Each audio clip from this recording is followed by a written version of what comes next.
Hey guys, before the video starts, I want to let you know there's a super epic Cyber Monday sale going on. Huge sales on my merch Right now until December 1st, okay? Get after it, get the sales on, get it. Enjoy the video. Oh, Canada, our home and native land. All right, folks, it's that time of year again. New season of weather is premiering. The winter months are upon us. Okay, the winter is among us, you could say.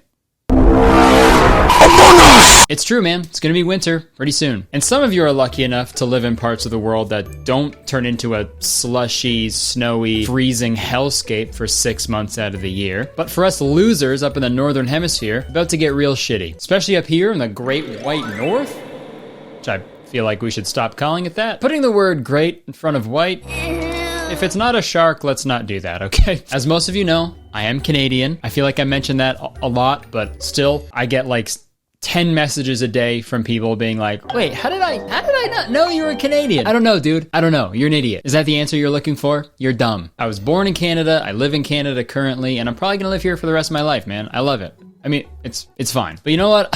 I often forget how different Canadian culture is from our neighbors down south. This thing? Yeah, that's not a beanie. That's a toque, brother. That is a toque. This letter? You call that Z? That's the letter Z up here, dude. And this shit? Up here, we call that a basic human right. Huh? What? And I know it's tough to compare the entire country of Canada because just the population of the state of California is bigger than the population of all of Canada. So Canadians, we're in a pretty weird spot, especially with media. I've made several videos about Canadian television over the years. I'm also currently wearing a fucking YTV shirt, which is youth television in Canada. It's where they play all the cartoons and stuff. I just think it's so fascinating. I love sharing pieces of like old Canadian media with my audience because a lot of you guys have never even heard of these fucking shows before. Because Canada's weird, man. Canadian shows are so weird. Up in Canada, we get like all the best stuff from America, right? We get like the cream of the crop that you guys let us have as a treat. But the rest of the time, we have to like fill in the blanks with our own shit. Because, Canada fact, incoming, there are laws in Canada that require radio stations and television programs to make sure a certain percentage of whatever content they're broadcasting is Canadian content, or CanCon is what we call it in the business. Or the biz is what we call it in the biz. That also explains why there are some bands and artists up in Canada that are like household names, but if you go anywhere in America, they don't know what the fuck you're talking about. Let me tell you, dude, if I were to go down to a house party in the United States of America and I plug my phone into the speaker and I put on a Faber Drive song, I'm getting fucking kicked out. But in true Canadian fashion, literally, we're gonna be talking about another Canadian television show this week, and this show was called Canada's Worst Driver. It aired from 2005 to 2018. It was a reality show hosted by a man named Andrew Younghusband. And I'm not fucking joking, that is his name, Andrew Younghusband. God, you know that last name was just made up on the spot like hundreds of years ago. You know what I mean? There's a bunch of last names like that. What's another one? Shoemaker. The last name Shoemaker? Are you kidding me? Hey, what's your last name? I need it for this government document. I don't have one. Come on, man. You need a last name. What do you do for a job? I make shoes. Perfect. Shoemaker is your family's last name forever. Aw, shoot. Andrew Younghusband. Are you fucking kidding? I cannot get over that, dude. Do you think when he proposed, he was like, do you want to be my young wife? Because I hope he didn't. But anyways, the premise of Canada's Worst Driver is they get a group of like 8 people together who've all been like submitted by family or friends. And these 8 people are fucking terrible at driving. And as the season goes on, like the best person of each episode like graduates from the driving school until they're left with Canada's Worst Driver, hence the name. Man, speaking of drivers, does anybody want to listen to some Faber Drive? Hey, who is this guy? Come on. Dude, what the fuck is that? Canadian or something? I haven't heard of that thing before. We're a good Canadian band. And believe it or not, I actually have a personal connection to this show. It's true. My driving teacher, when I was 16, was actually a judge on this show for a season. So Yeah, no big deal. And don't ask me his name because I forget. Because it was like 10 fucking years ago and I hardly paid attention in driving school, okay? Didn't have to. Red means stop, green means go. I think I fucking get it, okay? But anyways, I thought we'd watch an episode today because the whole idea of the show is pretty fucking crazy. And you'll see going forward that this should not have been allowed to be on television at all. So the first episode starts with some brief interviews with the bad drivers where they go into detail about how dangerous they are to be out on the road. And this takes place right before the host makes these terrible drivers drive 45 minutes on the highway from Niagara Falls to the driving school, which they actually call rehab on the show. To get there, to the rehab center, you're gonna have to drive yourselves, folks. Which seems a little insensitive to people who are in actual rehab. It's not like these drivers are fucking addicted to driving poorly. All right, this is an intervention, okay? You need to stop. Oh my God, all I ever hear is stop, stop this, stop here, stop that. You sound like a fucking stop sign right now, dude. How do you sound like a stop sign? They're stop signs. They don't do anything. They don't make noises. Yeah, you tell that to all the stop signs I've hit. They make noises, buddy. All right, so let's meet the drivers. First up, we got Tyler admits to being a habitual hit and run artist. 20 hit and runs in the last year. Yeah. How does that happen? Like, looking around. Before I know it, I hit something, and then I just get out of the way, you know? It's like make sure no one's looking and take off. 20 hit and runs. Okay, maybe Canada is too nice after all. I feel like after 2 hit and runs, we should have been like, okay, man, like you're clearly a danger on the road. Let's get your license away and you can take a bus or something. But 20? And the government is just like, hey man, don't even worry about it. Everybody makes 20 mistakes. Aw, thank you. Here, take your license back. Thank There you you go. so much. I'll give you a little noogie. Give you a little noogie on the head. Yeah. Get back out on the roads, you little rascal. Yeah. Bye.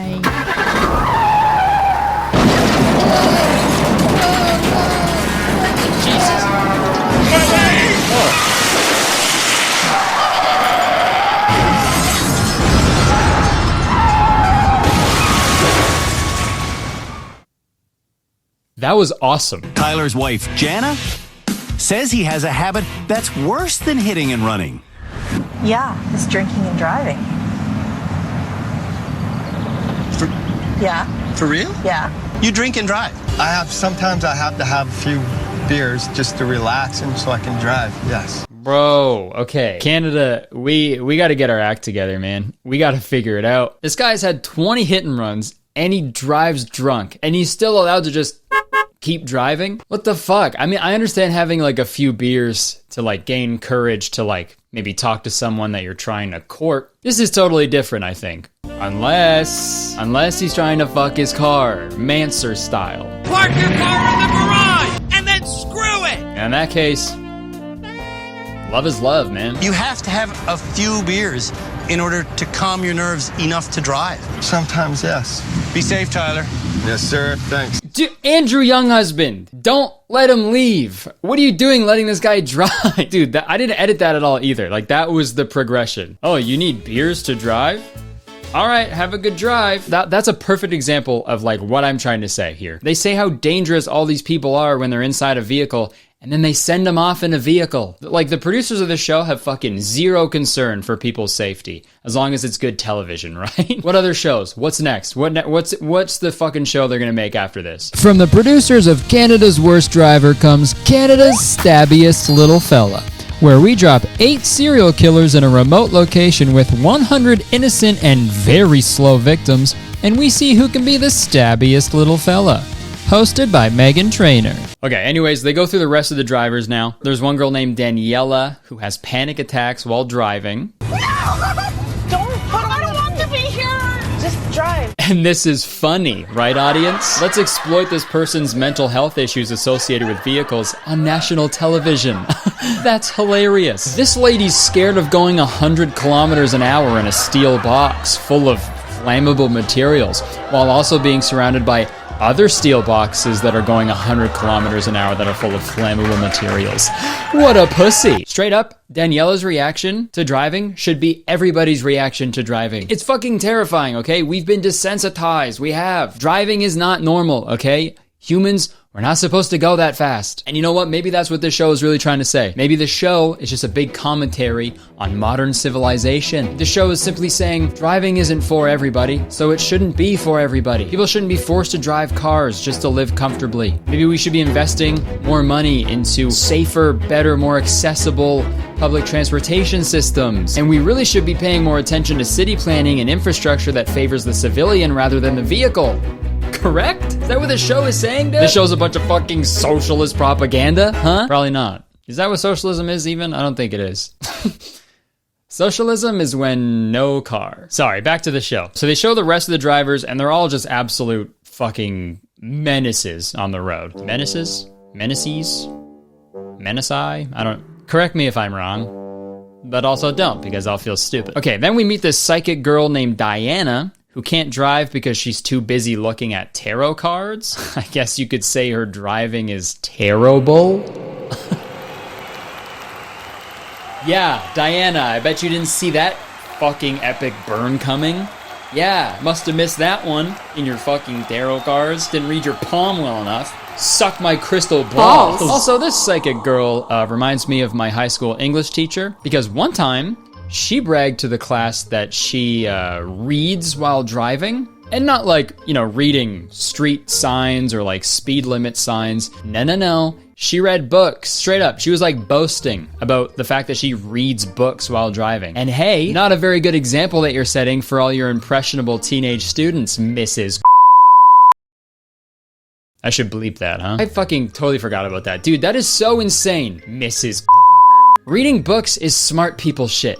Okay? Reckless driving is dumb people shit. You can't have smart people and dumb people shit going on at the same time, all right? That's like if a surgeon was like performing surgery and halfway through he just started like kicking a hacky sack around, right? Can't do that. Hey guys, check this out.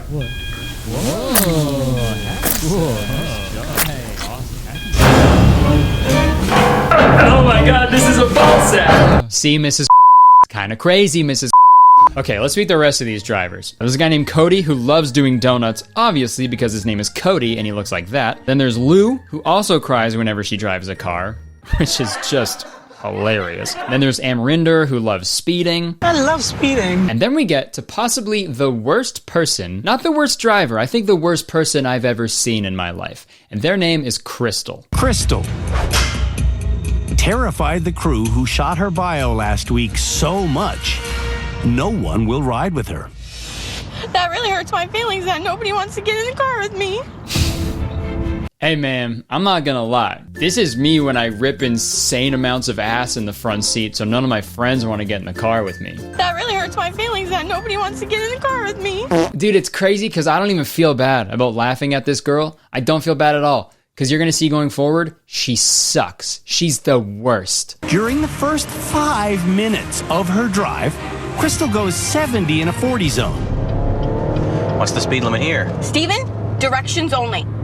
She drives on a sidewalk. It's okay, I'll get off the sidewalk. She sends numerous text messages. Oh, how embarrassing. She bursts into tears. I'm not the worst driver. Yeah, no, I think you are, actually. I think you are the worst driver, Crystal. Bro, like, if you're gonna act like a maniac behind the wheel, like, at least own it. Don't fucking do a bunch of crazy shit and then cry about it. What the fuck? Why are you crying? You were just on a sidewalk. That's where people go. It's okay, I'll get off the sidewalk. I know I drove into that kindergarten class and I fucking floored it through the other wall in the kindergarten class, and I launched off of a hill and I landed in a bird's nest, killing a bunch of baby birds. And then, yeah, sure, maybe I did a donut into a fucking donut shop and I started a fire. But I'm not the worst driver. Man, I don't understand why anybody would agree to go on this show. You know what I mean? I don't want to be the worst anything. Even if the show was like Canada's worst mean guy. Don't associate me with those people. You know what I mean? Even if I was a fucking straight up German sausage, still don't want to be the worst. Like I said earlier, man, it's like this is like the weirdest part of the whole show. It's like at one point they're like, you need to be safe, okay? You need to be safe behind the wheel, okay? Here are your keys. Go crazy! Go speed!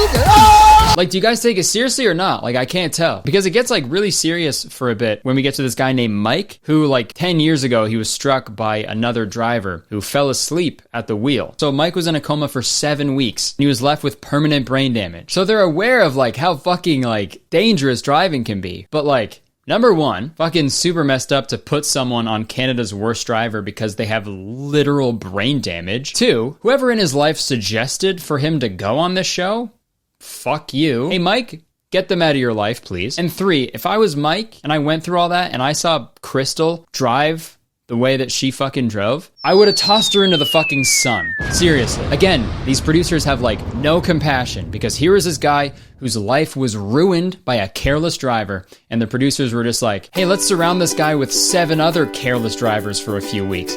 That'll be great. What the fuck are you thinking? Maybe I'm thinking about this too hard, I don't know. But anyways, they all make it to rehab, thank God. 7 Canada's Worst Driver nominees have arrived and have put their driver's licenses into the box. And dude, Crystal gets absolutely dunked on. It's incredible. I'm gonna look you in the eye and tell you, you're a selfish idiot. I think you're probably the worst driver we've ever had here. And so much of that comes from a place of selfishness. The way you drive, Get her! can only be described as the driving of a horrible person. Whoa! Andrew, young husband. Wow. Holy shit. Dude, there's your fucking PSA right there, bro. You better drive safe unless you want to get absolutely degraded by Andrew Younghusband. Totally unrelated to that, if you happen to see me driving recklessly around Canada, mind your business. But anyways, later in the episode, Mike, the guy who was in a coma, confronts Cody and his reckless driving, and that really changes his perspective on everything. Mike definitely changed my life. I never used to think when I was on the road. I always did stupid things, and I realized how much of an idiot I was. Damn, imagine discovering empathy on live television, man. Dude, I never thought my own actions had consequences. The fuck?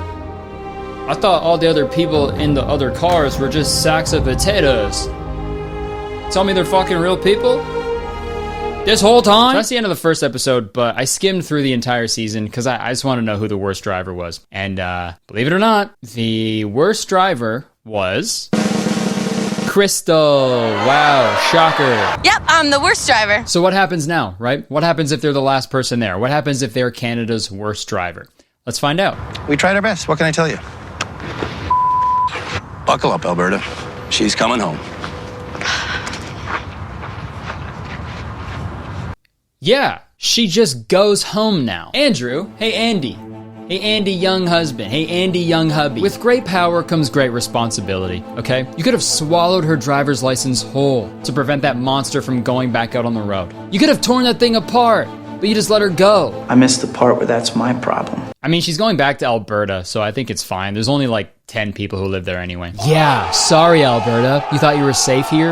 You thought you were safe in a Kurtis Connor video? No, still getting made fun of. You can't escape it, Alberta. Moral of the video, I think we can all try our best, you know, to drive a little better, pay a little more attention, because it can be dangerous if you don't do that, obviously. But all in all, that show is a Canadian treasure. And speaking of Canadian treasure, let's hear a word from today's sponsor, Inkbox. Hey, do you want to get a bunch of cool tattoos, but you can't because of your age or your parents or your fear of needles? I don't know why I put the air quotes. Those are all pretty valid reasons, but whatever obstacle is stopping you from getting a tattoo, Inkbox is the solution. Inkbox tattoos are semi-permanent tattoos that last 1 to 2 weeks. They look exactly like permanent tattoos. As you can see, I put this one on a couple days ago and it blends in with all my permanent tattoos. They're also waterproof, so if you're one of those weirdos who showers regularly, you don't have to worry about it washing off. And they're also super simple to apply right at home. Just wipe the area, apply the tattoo, leave it on for 60 minutes.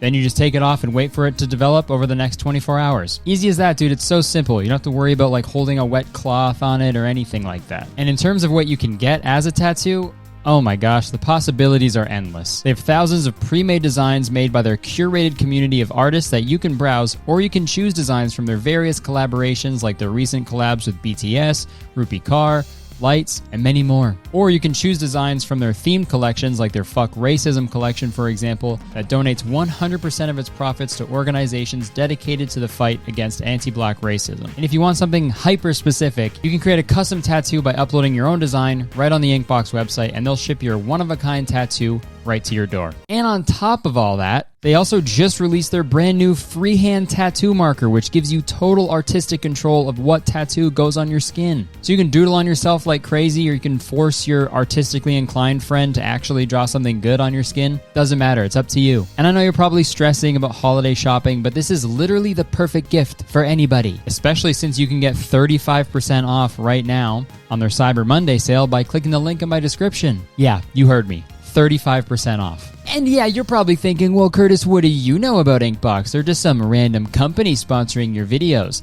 No, not true. Fun little fact about Inkbox. I used to work there full-time. I had a full-time job there before I was a YouTuber, so I can literally say firsthand that they are a terrific company run by really great people. So if you want to get a fun, creative gift for your loved ones, or just say screw them and keep them all to yourself and get some wicked tattoos, just click the link in my description to get 35% off with their Cyber Monday sale. Okay, thank you so much to Inkbox for sponsoring this video and for employing me back in the day. Love you, bye. Okay, thank you so much for watching the video. Hope you enjoyed it. If you did, please press the like button, because believe it or not, one like equals one red light that I will stop at. So you fucking better press the like button. Leave a comment. Let me know if you remember the show. Let me know if you what you thought of the video, and let me know if you want more Canadian TV reviews. Press the subscribe button if you want, because I make a video all the time, and as soon as you press the subscribe button, you become a valued citizen of Kurtistown.